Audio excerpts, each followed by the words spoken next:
నమస్తే మేడం. నమస్తే. హలో. ఇప్పుడు నైస్ మేడం. ఓకే. ఇప్పుడు సింగిల్ రాజు సినిమా రాబోతుంది. సో మీరు అన్నాను కదన్న, ఉడుమల గారు మంచి డైరెక్టర్, ప్రొడ్యూసర్. సో ఏం చెప్పదలుచుకోరు, ఈ సినిమా ఎలా ఉండబోతుంది? సినిమా వచ్చేసి ఒక village backdrop, rom com story.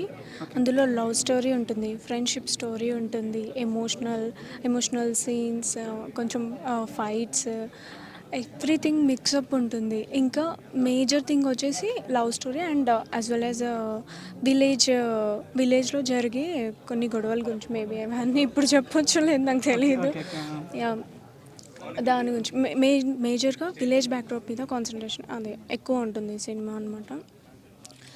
మంచి మెసేజ్ ఉంటుంది ఎట్ లాస్ట్ వచ్చేసరికి. సినిమా స్టార్టింగ్ నుండి ఎలా అంటే కొంచెం ఫన్ మోడ్లో స్టార్ట్ అవుతుంది, కొంచెం ఎమోషన్స్ యాడ్ అవుతూ ఉంటాయి, అన్నీ మిక్సప్ అయ్యి లాస్ట్లో ఒక మంచి మెసేజ్ ఓరియంటెడ్ ఫిల్మ్ అని చెప్పొచ్చు. అండ్ యాక్చువల్లీ ఈ పర్టికులర్ మూవీలో ఈ రోల్ నాకు ఇచ్చినందుకు I'm really grateful. This is my debut film. Yeah, నేను ఇంతవరకు చాలా ఆడిషన్స్ ఇచ్చాను, బట్ ఈ పర్టికులర్ రోల్కి నేను సెట్ అవుతా అని చెప్పేసి డైరెక్టర్ గారు నాకు స్టోరీ అంతా ఎక్స్ప్లెయిన్ చేసిన తర్వాత లైక్ నేను ఒప్పుకున్నాను ఈ మూవీకి. సో నాకైతే చాలా హ్యాపీగా ఉంది.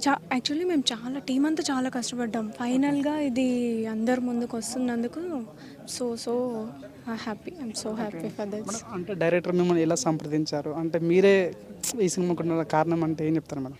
యాక్చువల్లీ నేను ఇంతకుముందు ఫిల్మ్లో తను చేసేటప్పుడు నేను ఆడిషన్ అటెండ్ అయ్యాను. ఓకే. సో అప్పుడే ఆడిషన్ అప్పుడు మూవీకి అప్పుడు కూడా ఆ క్యారెక్టర్కి సెలెక్ట్ అయ్యాను. But due to some reasons that movie was cancel. And later ఈ మూవీకి తను స్టోరీ అదంతా అనుకున్నప్పుడు నా క్యారెక్టర్ లైక్ తనకి మేబీ నేను ఇచ్చిన ఆడిషన్ అదంతా గుర్తొచ్చి ఉంటుంది. So through audition I got selected. Okay. మరి ఈ సినిమా కూడా కంప్లీట్గా విలేజ్ ఓరియంటెడ్లా కనిపిస్తుంది. సో ఎలా ఉండబోతుంది? ఇది మరొక లైక్ రంగస్థలం లాగా ఆ టైప్లో ఉండబోతుందా? అలా చెప్పొచ్చు. ఇంకా మన రీసెంట్గా వచ్చిన రాజు వెడ్స్ రాంబాయి ఆ టైప్లో మేకింగ్ అదంతా కొంచెం ఆ టైప్లో మంచిగా పచ్చడి పొలాలు అవన్నీ చూపించడం అవన్నీ అలాగే ఉంటుందన్నమాట.